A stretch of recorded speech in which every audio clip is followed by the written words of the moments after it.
No man ever made more spiritual or mental power than you can attain, or did greater things than you can accomplish. You can become what you want to be.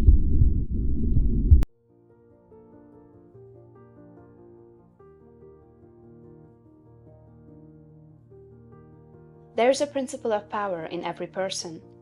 By the intelligent use and direction of this principle, man can develop his own mental faculties. Man has an inherent power by which he may grow in whatsoever direction he pleases, and there does not appear to be any limit to the possibilities of his growth. No man has yet become so great in any faculty but that it is possible for someone else to become greater. The possibility is in the original substance from which man is made. Genius is omniscience flowing into man. Genius is more than talent. Talent may merely be one faculty developed out of proportion to other faculties, but genius is the union of man and God in the acts of the soul. Great men are always greater than their deeds. They are in connection with a reserve of the power that is without limit. We do not know where the boundary of the mental powers of man is. We do not even know that there is a boundary. The power of conscious growth is not given to the lower animals. It is man's alone, and may be developed and increased by him. The lower animals can, to a great extent, be trained and developed by man. But man can train and develop himself. He alone has this power, and he has it to an apparently unlimited extent. The purpose of life for man is growth, just as the purpose of life for trees and plants is growth. Trees and plants grow automatically and along fixed lines. Man can grow as he will.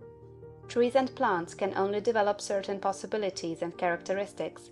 Man can develop any power, which is or has been shown by any person, anywhere. Nothing that is possible in spirit is impossible in flesh and blood. Nothing that man can think is impossible in action. Nothing that man can imagine is impossible of realization. Man is formed for growth, and he is under the necessity of growing. It is essential to his happiness that he should continuously advance. Life without progress becomes unendurable, and the person who ceases from growth must either become imbecile or insane. The greater and more harmonious and well-rounded his growth, the happier man will be. There is no possibility in any man that is not in every man, but if they proceed naturally, not two men will grow into the same thing or be alike. Every man comes into the world with a predisposition to grow along certain lines, and growth is easier for him along those lines than in any other way. This is a wise provision, for it gives endless variety. It is as if a gardener should throw all his bulbs into one basket. To the superficial observer they would look alike, but growth reveals the tremendous difference. So of men and women, they are like a basket of bulbs.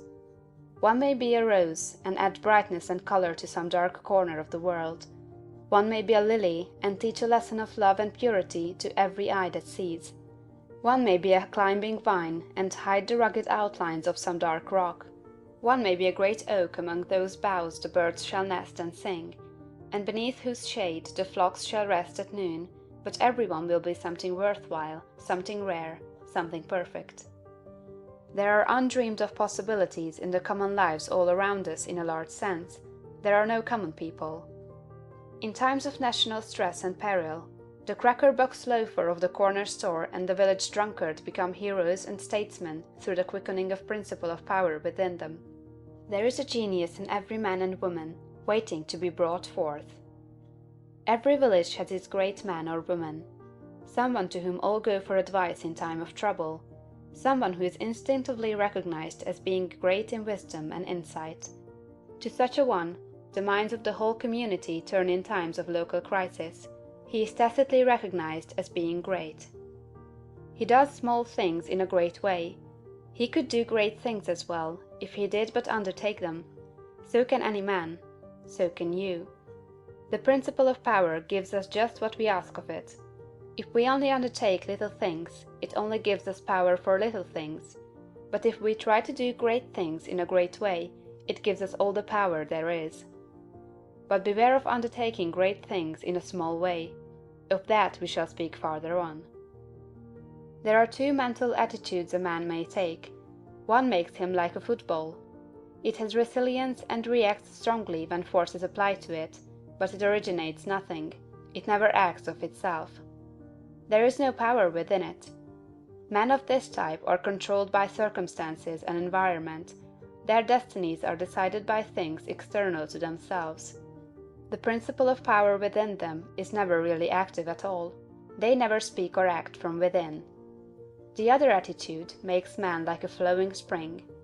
Power comes out from the center of him. He has within him a well of water springing up into everlasting life.